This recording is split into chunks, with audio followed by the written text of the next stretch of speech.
Alright mga Kadoy TV Sports, welcome back dito sa ating malupitang lumalakas na channel. Salamat po ha. Ito na po ang topic natin, mabilisan lang. And of course, ang inyong paboritong mga pa-shoutout. Okay? Di mawawala yan. Pero bago yan, magpapasalamat po muna ako. Halfway to 5K na po ang Doy TV Sports sa Facebook. Salamat po ha. At of course, sa ating mga subscribers sa YouTube naman. Close to 20K na po tayo. Ito po ang pinagkakatiwalaan ng channel na ayaw ng fake news, galit sa fake news, pinapakbakan pa natin, kino-correct natin, nagbibigay tayo ng tips paano makaiwas sa mga yan. Kaya kung ayaw mga fake news, follow and like na. Bilisan na natin ang si Sir Joseph Pineda, nag-aantay na sa pa-shoutout. So dito na tayo sa ating topic. Okay, update po muna tayo. Walang trade, okay? Hinebra, kung maraming lumalabas dyan, huwag yung paniwalaan, mga fake news lahat yan, okay? Nag-check po tayo bago tayo sumalang dito, so walang trade, alright? Ganyan kabilis. Sunod, Brownlee, may panawagan daw, okay? Bagamat ako yung naglabas na ng stand, no? Dyan sa ating reel sa Facebook, sasabihin ko rito, anong stand ni Doy TV? No? Huwag daw po munang gamitin. Okay, may panawagan ng coach team ko na huwag mo na gamitin si Brownlee dahil malakas pag daw. Ang masasabi ko dyan, okay, dalhin ko sa ganito. Ako po yung nag-topic din dito sa ating channel, about that, Brownlee or Big Man.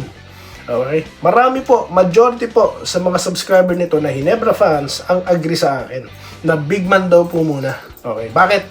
Kasi nga po, yan ang nakikita nating lahat, nakakulangan. Diba? Yun lang may rising star na diba? Sila David. Yung bench nga all-star So wala tayong problema sa scoring.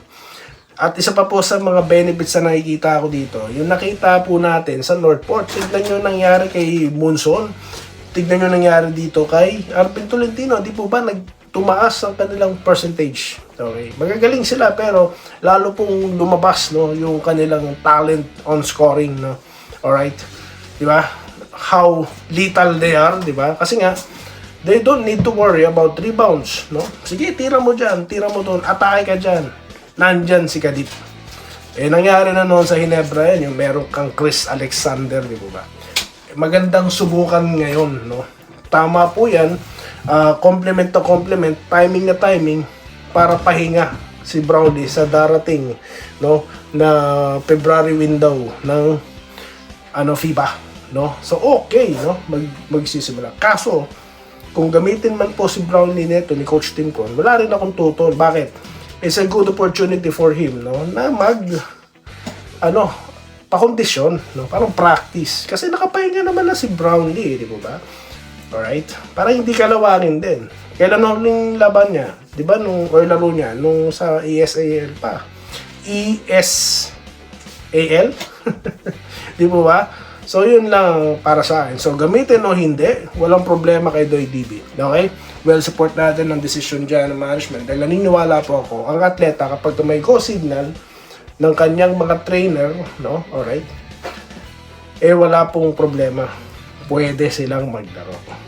Yun lang po ang akin. Okay? Dito na po tayo sa ating prediction, Doy TV Sports. Hindi po to anyhow. Yung mga anyhow dyan na hula-hula, hindi po ganun. Pag-usapan natin. Okay, sino mananalo? San Miguel o TNT? Hindi po dahil nagpakawala at pumasok ang mga tira ng TNT, dinepensahan nila San Miguel, sila na mananalo sa Game 5. Hindi po ganun. Kala nga natin nung Game 4, San Miguel di po ba? Maraming nagkakala niyan. Pero tignan po, sinabi ko sa inyo, pag gumana ang 3-point shot, pag ginawa to ng TNT, may chance sila, which is nangyari nga po. Okay, prediction natin. Sisiguraduhin po ng TNT na magawa nila, i-duplicate nila yung performance nila, nung Game 4. Okay, dahil po ito nakita naman po natin sa San Miguel, di po ba? Pag inatake sila, pag dinipensahan mo sila, full court, may magandang resulta. Sigurado akong gagawin yan Coach Chad Reyes. Dahil lahat ginagawa nga nila di po ba? Ang question lang dito si Pugoy kung ilalaro nila, Okay, sa panig naman ng San Miguel, paano ang gagawin nila? Di po ba? Alam na nila na ipipress tayo. Alam na nila na atakihin tayo, di ba? So, sigurado dito, may adjustment sa lineup, no?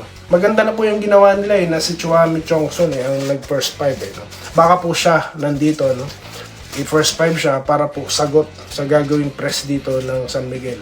At sigurado ako, plano nilang i-take advantage yan, no? Pag ginawa yan ng TNT, sigurado may gagawin dito ang San Miguel. Yan po ang kapanapanabik yan. At sino ang puputok? At hindi rin po nangyayari na si Lassiter, 0 ngayon, bukas 0 ulit, hindi raw nangyayari yun. So aabangan natin kanino ang mainit na shooting at may magandang execution ng play, yun ang mananalo. Kaya let's enjoy the game, guys, no? Alright? Hindi para manghula, no? Ayoko na magbanggit baka sabihin nyo. Wag na. Okay, alam nyo naman si Doy TV, may originality, ha? Hindi kailangan magbanggit ng kung sino-sino. Shout out na po tayo. Babanggitin ko lang dito yung mga solid subscribers natin na nakakapit pa rin kahit walang laro ang Ginebra nanonood. Bakit? Dahil kahit po walang Ginebra, kahit talo Ginebra, nandito tayo no? Hindi katulad ng iba dyan. Hinahanap nyo, nasan? Dito tayo, ha? Joseph Pinada, yan, unang-una. Nag-good PM. Forever diehard Ginebra daw po si Sir. Okay, shoutout po, ha. Salamat sa inyo. Dito tayo kay Lawrence Correg. Ayan, Wenceslao Hapon. Okay, Sir Rodriguez, ha. Shoutout sa'yo. Si Sir Vincent Nava, shoutout sa'yo. Sir Asani, Senior ng Cebu. Shoutout po sa inyo. Romulo Macaraeg. Salamat po. More power kasi dahil sa inyo. Yan naman yun Minerva Java, abang-abang na sa next conference. Okay. Oy, magpasuyo po mag-comment po kayo kung pabor kayo, ano bang gusto nyo mangyari? Magpahinga si Brownlee o hindi? Sagot na po Carlito Bolima, na good day. Kamusta? Snow banda sa inyo. Wala pong snow dito sa Victoria. Wala, mukhang iniisip nga namin baka hindi na magka-snow Okay na rin po, sir. Kasi ngayon pa lang nalamig na ako. Ano pa kaya pag may snow? Ayun. Okay. Wala pa pong snow, sir. Dito tayo kay Romel Sales na nag-good PM. Congrats, nanalo. Nanalo, okay. Dito tayo kay Rodante sa Bida, San Miguel pa rin yan, kabayan Loy. Nako, hindi. Ronel Langilaw, no? Nagko-congrats sa TNT yan. Si, nandyan, si, anong pangalan tuloy? Si Blue Cat, ayan. Luduvaldo Prasdilla, nag-good afternoon. Okay, pinagbigyan lang daw ng TNT. Aba!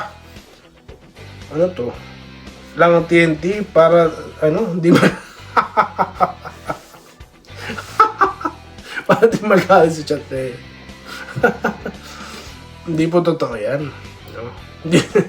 Yung nagsasabi nun, di marunong manood yun. Di marunong tumingin ng laro yun. No?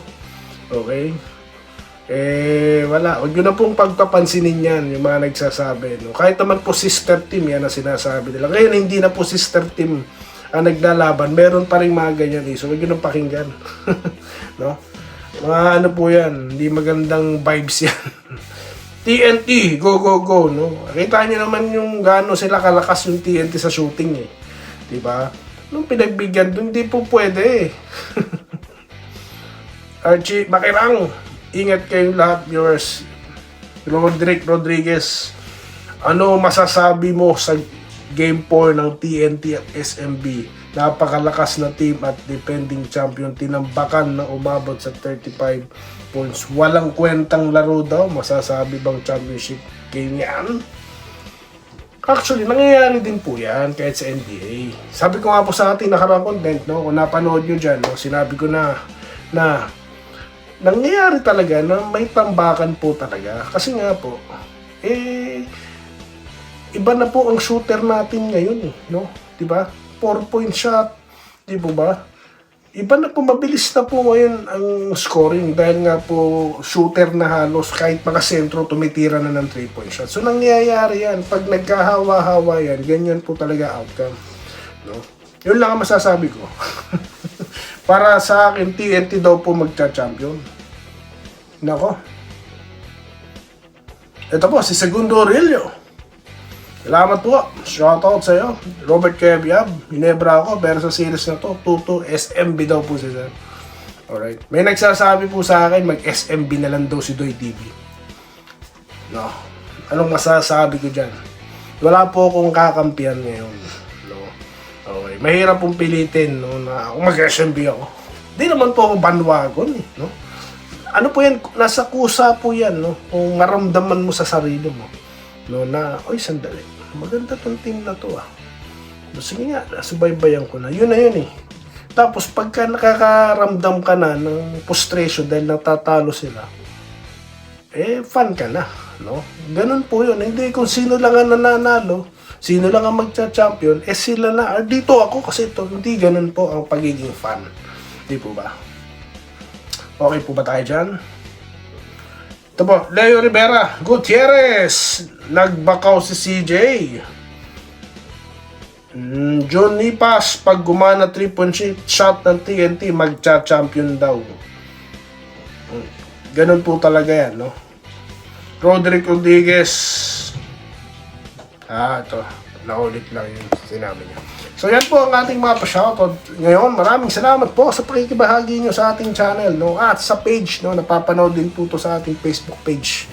Okay, maraming salamat sa inyong pagsuporta, no? Ma'am Irene Kile, shoutout po sa inyo. At yun po, ito pong muli ang Doy TV Sports, no? Ang channel na ayaw ng fake news, galit sa fake news, ha? Okay, nakita nyo naman po yung sinasabi ko dito at sa nangyayari ngayon, di po ba? Nagtutugma-tugma. Yeah? Huwag kayong makinig dyan, huwag kayong maniwala dyan. Ito po ang dapat nyong malaman. Yun lang po sa akin. Maraming salamat po. Stay safe, guys. Enjoy the game. Salamat po sa panonood. Subscribe na para sa mga susunod na basketball at boxing videos.